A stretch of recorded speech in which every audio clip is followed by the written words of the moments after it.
Hello friends, welcome to your channel Gyan for exam. मैं अमरजीत कुमार। दोस्तों, Crohn objective series का आज हम केमिस्ट्री से पहला चैप्टर परमाणु संरचना को देखेंगे। साथ ही इस वीडियो में ही हम दूसरा चैप्टर रासायनिक एवं भौतिक परिवर्तन को भी देखेंगे। ठीक है, आप लोग चैनल पे नए हैं तो चैनल को सब्सक्राइब करेंगे, साथ ही बेल आइकन को ऑन कर लेंगे जिससे आपको समय समय पर नोटिफिकेशन मिलते रहे। आप लोग वीडियो को लाइक शेयर कमेंट करेंगे और ज़्यादा से ज़्यादा लोगों तक शेयर जरूर करेंगे। ठीक है, चलिए शुरू करते हैं। पहला चैप्टर है परमाणु संरचना। ठीक, इसका पहला प्रश्न है, परमाणु में न्यूट्रॉन की खोज किसने की? न्यूट्रॉन की खोज किसने किया था? तो इसके सही आंसर है ऑप्शन नंबर बी, चैडविक ने। दोस्तों, मैं एक ट्रिक बता देता हूँ इसका। इसकी एक ट्रिक है ईंट पर नाच। ठीक है, ईंट पर नाच। ई से हो जाएगा इलेक्ट्रॉन, ट से थॉमसन, प से हो जाएगा प्रोटॉन, र से रदरफोर्ड, न से न्यूट्रॉन और च से चैडविक। आप लोग याद रखेंगे ईंट पर नाच। ठीक है, दूसरा नंबर पर, अल्फा कण के दो धन आवेश होते हैं, इसका द्रव्यमान लगभग बराबर होता है किसके? इसके सही आंसर हो जाएंगे ऑप्शन नंबर बी, हीलियम के एक परमाणु के नाभिक के। मैं हर वीडियो में जैसे हर एक प्रश्न के लिए 3 सेकंड का समय देता हूं, उसी तरह से इस वीडियो में भी आपको 3 सेकंड के समय मिलेंगे। आप लोग खुद से प्रश्न को लगाने का प्रयास करेंगे।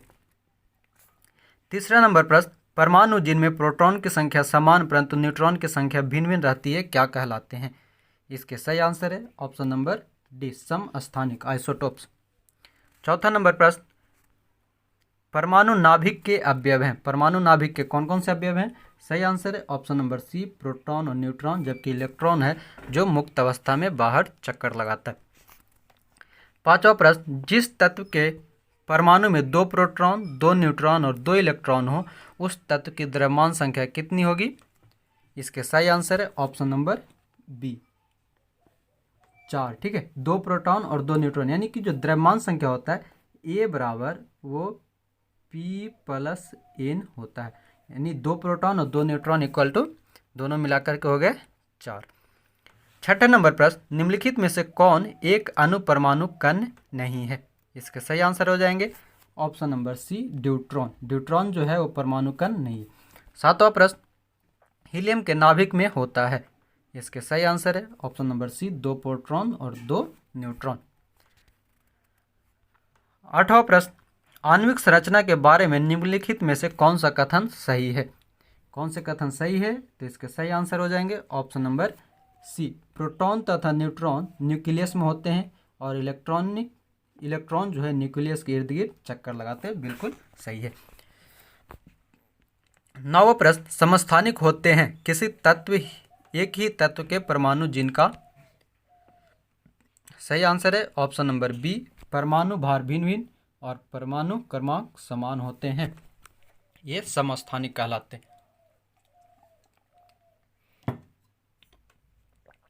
10वां प्रश्न, निम्नलिखित में से किस में ऋणात्मक आवेश होती है? इसके सही आंसर हो जाएंगे ऑप्शन नंबर सी, बीटा कण में। बीटा कण में ऋणात्मक आवेश होती है, बाकी अल्फा गामा और थीटा ये सभी धनात्मक आवेश होते हैं। अगला प्रश्न देखते हैं 11 नंबर, निम्न में सम न्यूट्रॉनिक समूह है। सम न्यूट्रॉनिक समूह कौन है? तो हो जाएगा सी 14 पावर 6, एन 15 पावर 7 और ओ 18 पावर 8। ठीक है, अगला प्रश्न 12 नंबर, निम्नलिखित में से कौन सा अणु एटम का भाग नहीं है? इसके सही आंसर हो जाएंगे option number D, photon. Photon जो है वो अणु का भाग नहीं है, जबकि इलेक्ट्रॉन प्रोटॉन और न्यूट्रॉन अणु के भाग हैं। 13 नंबर, किसी परमाणु नाभिक का आइसोटोप वह नाभिक है जिसमें आइसोटोप किसको कहते हैं? तो इसका सही आंसर है ऑप्शन नंबर बी, प्रोटॉन की संख्या समान होती है परंतु न्यूट्रॉन की संख्या भिन्न भिन्न होती है। 14 नंबर प्रश्न, निम्न युग्मों में से कौन सा एक कण प्रति कण युग्म है? सही आंसर है ऑप्शन नंबर ए, इलेक्ट्रॉन और पॉजिट्रॉन। 15 नंबर प्रश्न, रेडियो एक्टिविटी का आविष्कार किया था। रेडियो एक्टिविटी का आविष्कार किसने किया था? सही आंसर है ऑप्शन नंबर बी, बैकुरल ने। 16 नंबर प्रश्न, परमाणु के कक्षा को भरने का क्रम नियंत्रित होता है किससे? ये सही आंसर है ऑप्शन नंबर ए, अफबाउ सिद्धांत द्वारा। 17 नंबर प्रश्न, एक ही प्रकार का परमाणु निम्न में से किस में मिलता है? इसके सही आंसर है ऑप्शन नंबर सी, प्राकृत तत्व। 18वां प्रश्न, रेडियो एक्टिविटी मापी जाती है, रेडियो एक्टिविटी किससे मापा जाता है? इसके सही आंसर है option number B, Geiger counter से। 19वां प्रश्न, सूची 1 को सूची 2 से सम्मिलित कीजिए और सूचियों के नीचे दिए गए कूट का प्रयोग कर सही उत्तर चुनिए। इसके सही आंसर है ऑप्शन नंबर ए, यानी कि शून्य द्रव्यमान न्यूट्रिनो में होता है, आंशिक आवेश क्वार्क में, और आंशिक प्रचक्रण पॉजिट्रॉन में, और पूर्णांक प्रचक्रण किसमें? तो फोनॉन में। ठीक है, पूर्णांक प्रचक्रण फोनॉन में, आंशिक प्रचक्रण पॉजिट्रॉन, आंशिक आवेश क्वार्क और शून्य द्रव्यमान न्यूट्रिनो में होते हैं। अगला प्रश्न 20वां नंबर, रासायनिक तत्व के अणु के संदर्भ में चुंबकीय क्वांटम संख्या का संबंध है। इसके सही आंसर है ऑप्शन नंबर ए, अभिविन्यास से। चुंबकीय क्वांटम संख्या का संबंध किससे? अभिविन्यास से। अगला 21वां नंबर प्रश्न, परमाणुवीय नाभिक किसने खोजा था? नाभिक का खोज किसने किया था? तो रदरफोर्ड। तो दोस्तों इस तरह से पहला चैप्टर परमाणु संरचना में जितने भी प्रश्न थे उसको हम लोगों ने देखा। अब चैप्टर नंबर 2 है रासायनिक एवं भौतिक परिवर्तन, इसको भी इसी वीडियो में हम जानेंगे। पहला प्रश्न है, पाश्चुराइजेशन एक प्रक्रिया है जिसमें, इसके सही आंसर है ऑप्शन नंबर सी, दूध को पहले बहुत देर तक गर्म किया जाता है और एक निश्चित समय में अचानक ठंडा कर लिया जाता है, जिसे पाश्चुराइजेशन कहा जाता है। दूसरा प्रश्न, निम्नलिखित में से कौन सा रासायनिक परिवर्तन के उदाहरण है? इसके सही आंसर है ऑप्शन नंबर बी, केवल 3, यानी कि दूध आस्कंदन जो है वो रासायनिक परिवर्तन का उदाहरण है, जबकि सोडियम क्लोराइड का क्रिस्टलन और बर्फ का गलन ये भौतिक परिवर्तन है। तीसरा नंबर प्रश्न, अशुद्धियों के कारण द्रव का क्वथनांक, सही आंसर है ऑप्शन नंबर ए, बढ़ जाता है। दोस्तों आप लोग भी खुद से प्रश्न को लगाने का प्रयास करेंगे और कमेंट करके बताएंगे आपके कितने सही होते हैं। ठीक है, चौथा नंबर प्रश्न, क्रोमोटोग्राफी की तकनीक का प्रयोग होता है। क्रोमोटोग्राफी कहाँ प्रयुक्त होता है? तो सही आंसर है ऑप्शन नंबर डी, एक मिश्रण से पदार्थों को अलग करने के लिए, यानी कि मिश्रण से पदार्थ को अलग करने के लिए क्रोमोटोग्राफी प्रक्रिया अपनाई जाती है। पांचवा नंबर प्रश्न, भौतिक परिवर्तन का एक उदाहरण है। इसके सही आंसर है ऑप्शन नंबर डी, पानी में चीनी का घुलना, ये भौतिक परिवर्तन है। बाकी हवा में चांदी के बर्तनों का काला होना, मोमबत्ती का जलना और दूध से दही बनना, ये सभी रासायनिक परिवर्तन है। रासायनिक परिवर्तन उसको कहते हैं जो अगर एक बार उस किसी वस्तु की प्रकृति बदल जाती है तो वह पुनः अपनी प्रकृति में नहीं आता। ठीक है,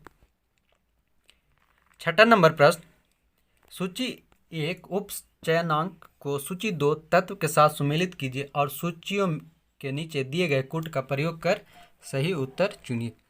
इसके सही आंसर है ऑप्शन नंबर ए, यानी कि दो जो है वो किससे है? CaO का Ca उपचयनांक। 3 किसका होता है? तो NaAlH4 का Al उपचयनांक। 4 है जो MnO2 में Mn का, और 6 H2SO4 में S का, यानी कि सल्फर का। सातवां प्रश्न, कथन 1, उच्चतर तापमानों पर रासायनिक अभिक्रिया तीव्रतर हो जाती है और कारण ये है उच्चतर तापमानों पर आणविक गति और द्रुत हो जाती है। इसके सही आंसर है ऑप्शन नंबर ए और आर दोनों सही है और आर ए का सही स्पष्टीकरण है। आठवां प्रश्न, ऊंचाई की जगहों पर पानी 100 सेंटीग्रेड के नीचे के तापमान पर क्यों उबलता है? इसके सही आंसर है ऑप्शन नंबर ए, क्योंकि वायुमंडलीय दबाव कम हो जाता है, अतः उबलने का बिंदु नीचे आ जाता है। 9वां नंबर प्रश्न, निम्नलिखित कथनों पर विचार कीजिए। कथन 1 है, परासरण के प्रक्रम में विलायक सांद्र घोल से तनु घोल की ओर जाता है। और कथन 2 है, प्रतिलोम परासरण में तनु घोल पर बाह्य दाब लगाया जाता है। इसके सही आंसर क्या है? ऑप्शन नंबर डी, ना ही 1 और ना ही 2, ये दोनों कथन गलत है। 10वां प्रश्न, जल का वाष्प में परिवर्तन कहलाता है। इसके सही आंसर है ऑप्शन नंबर बी, भौतिक परिवर्तन। भौतिक परिवर्तन क्या है? तो किसी वस्तु की प्रकृति एक बार बदलने के बाद पुनः उसी स्थिति में बदल जाता है, वो भौतिक परिवर्तन कहलाता है। जबकि रासायनिक परिवर्तन में क्या है? उसकी प्रकृति बदलने के बाद वह पुनः उसी स्थिति में नहीं आता। 11 नंबर प्रश्न, ठोस कपूर से कपूर वाष्प बनने की प्रक्रिया को कहते हैं। सही आंसर है उदरपातन। कपूर है, नेपथलीन और आयोडीन, ये सभी उदरपातन प्रक्रिया से बनती है। 12 नंबर प्रश्न, जल अपघटन में ऊर्जा किस रूप में उत्पन्न होती है? इसके सही आंसर है ऑप्शन नंबर बी, ऊष्मा के रूप में। 13 नंबर प्रश्न, निम्न कथनों पर विचार कीजिए। कथन ए, नमक और बर्फ के मिश्रण से 0 डिग्री सेल्सियस नीचे का तापमान प्राप्त होता है, और कारण आर यानी कि नमक बर्फ के हिमांक को बढ़ा देता है। इनमें से सही ऑप्शन क्या है? तो इसके सही आंसर है ऑप्शन नंबर सी, ए सही है परंतु आर गलत है। ठीक है। 14 नंबर प्रश्न, निम्न में से कौन सा रासायनिक परिवर्तन का उदाहरण है? इसके सही आंसर है ऑप्शन नंबर बी, सब्जियों को पकाने पर उनका मुलायम हो जाना, ये रासायनिक परिवर्तन है। जबकि बाकी ऑप्शन देखें तो प्रिज्म से गुजरने पर श्वेत प्रकाश का 7 रंगों में विभक्त होना, यह भौतिक परिवर्तन है। सानी हुई मिट्टी का सूखने पर भंगुर हो जाना, यह भी भौतिक परिवर्तन है। और नमक का पानी में घुलना भौतिक परिवर्तन है। 15 नंबर प्रश्न, कोहरे में निम्नलिखित में से कौन सा कोलाइडी तंत्र अभिव्यक्त होता है? इसके सही आंसर है ऑप्शन नंबर ए, गैस में द्रव। कोहरे में जो होता है गैस में द्रव होता है। 16 नंबर प्रश्न, निम्नलिखित में से कौन सा एक कथन सही नहीं है? इसके सही आंसर हो जाएंगे ऑप्शन नंबर बी, किसी विलयन में विलय के योग से इसका जल विभव बढ़ जाता है, यह कथन सही नहीं है। बाकी और कथन को देखें तो कथन ए है, किसी विलयन जलीय विलयन का क्वथनांक शुद्ध जल के क्वथनांक से अधिक होता है। ऑप्शन सी है, किसी विलयन में जल का वाष्प दाब शुद्ध जल में वाष्प दाब की तुलना में निम्न होता है, यह भी सही है। और ऑप्शन डी है, जब किसी विलयन को एक अर्ध पारगम्य झिल्ली द्वारा जल से अलग किया जाता है तो विलयन पर दबाव देने से जल के प्रवाह को रोका जा सकता है। ये 3 ऑप्शन सही है, जबकि ऑप्शन नंबर बी ये गलत है। ठीक है। तो दोस्तों इस तरह से हमने केमिस्ट्री का 2 चैप्टर इस वीडियो में हमने देखा है। आप लोग चैनल पे नए हैं तो चैनल को सब्सक्राइब करेंगे, साथ ही बेल आइकन को ऑन करके सही समय पे नोटिफिकेशन को प्राप्त करें। आप लोग वीडियो को ज़्यादा से ज़्यादा लोगों तक शेयर करेंगे, साथ ही लाइक और कमेंट करेंगे। जय हिंद, धन्यवाद।